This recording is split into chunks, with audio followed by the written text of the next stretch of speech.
I'll see a demo of almost everything I would document. So at the beginning. Yeah.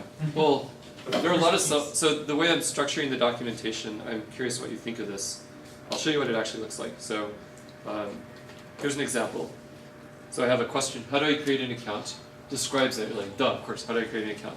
And then I have numerous technical points that are subtle technical issues about creating an account. Like you start wondering, oh, what if I want to have the same email address for multiple accounts? How can you do that? That's the first answer. How can I create 5 accounts? Is that allowed? What's the deal with the password checker? That sort of thing. What's the exact hash function that's used to store your password in the database? So I'll tell you, it's SHA-512 with 1,000 iterations and a salt link to 32. I want to make that's how the help is being written. So it's more than what you get from the video. How do I change my name, email address, or password? And so I just tell you, and then I have technical notes about all the subtleties from a more advanced point of view. Yeah, because a lot of open source software, the documentation is written on the assumption that you're going to want to use every feature on the first time that you run the program, which is usually not true. Yeah. Okay, cool. So anyways, that's how I'm structuring things like that. But that's, it's just not even close to done. Interactive 3D graphics, just JML. That's not in the here yet. You have static ones, but not dynamic ones. Public browsing of projects. There's no notion of published worksheets yet, or published anything. It's not implemented. The plan is to make it very much like GitHub, where if you name your project, then you'll have cloud.sagemath.com / your username / project name / master, and then the path into the project, or a timestamp, like a snapshot time, and then a path into the project, so you can browse any past snapshot. So if you want to make a particular point in time available to other people, you can make just that version available even though you're working forward.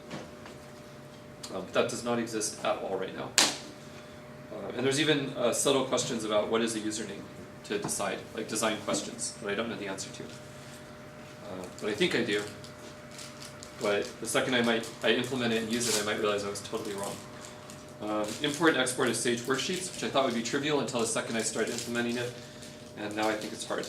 And then there are little things, so handling large output gracefully. There's just general optimization. Sometimes the worksheets here feel slower than the worksheets in Sage MD. There's issues like syntax highlighting can make things feel slower, the synchronization can make things feel slower, etc. And the document, like the doc strings, if you look at the doc string for something, it's just like plain text. It doesn't syntax highlight it at all or do anything. So I just haven't got around to implementing. Andre pointed out that the Sage Notebook does the same thing right now. What? Didn't people put huge amounts of work into making that really nice? At the end of the day? Yeah. Oh, that's the new one. The new one, yeah, not the one that has not been burned. Oh yeah. Oh, Yeah. Okay. Okay. Now the other direction. It's really annoying. So merge it, and you can cross that off. Oh. As it's not a difference anymore. Okay, now I want to finish. So, new features that Cloud has. So you can share projects with real-time synchronized editing and chat. You have these snapshots. I think you have much better editing of files than in the Sage Notebook.